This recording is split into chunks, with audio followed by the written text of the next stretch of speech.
Hello, friends. By now you've heard that the world has a new Pope, Leo XIV. And I want to just take a moment to help you understand what a name means to the potential mission of this Pope.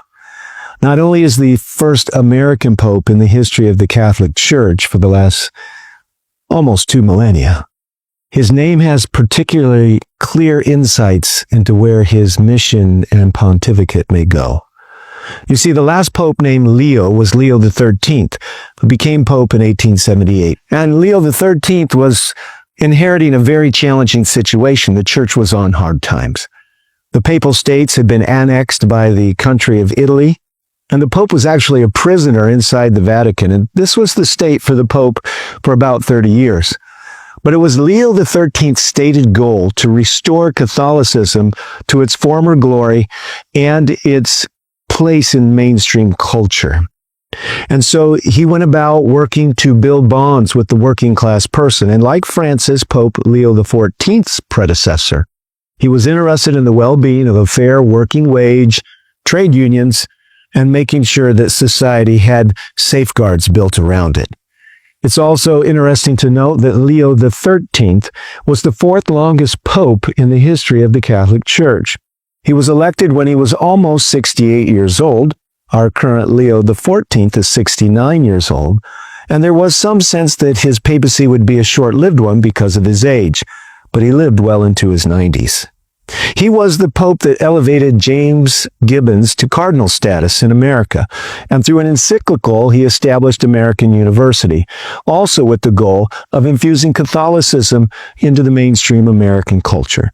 And of course, James Gibbons may be a name that you recognize if you've sat through many prophecy seminars, because he is the one that we quote with quite a great degree of authority that there's no biblical basis for changing the Sabbath from Saturday to Sunday. You see, friends, we're living in an interesting age. Not only is this the first American Pope, but his name tells us what his intentions will be. Our president has acknowledged the greatness in his mind of electing an American Pope, and it's very possible that this Pope, like president, has a goal, and that is to make Catholicism great again. I want you to think about this, friends, as we consider where we are in prophetic history. God has called us to this time, this place, and this hour. Not only are there 3 angels' messages, but there's a 4th angel of Revelation 18.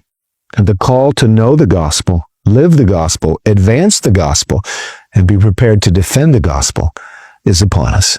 May God help us to rise up to the full stature of our Protestant heritage and the great calling of Jesus to be about our Lord's business in this age and hour of Earth's history. The name change or the name choice is not an accident. Leo XIV wants to bring together modern thinking and the Catholic Church, just like Leo XIII attempted to do the same with science and intellectualism in his day. May God help us now to understand where we are in prophetic history and do what he's called us to do. Don't be afraid. Let's be faithful. Brave men to the battle. Study the prophecies. Learn what your duty is, and be sure to be a part of helping get the great news out of the gospel that the Protestant message given to the Seventh-day Adventist Church is destined to proclaim. God be with you. I encourage you to think about it and pray about it.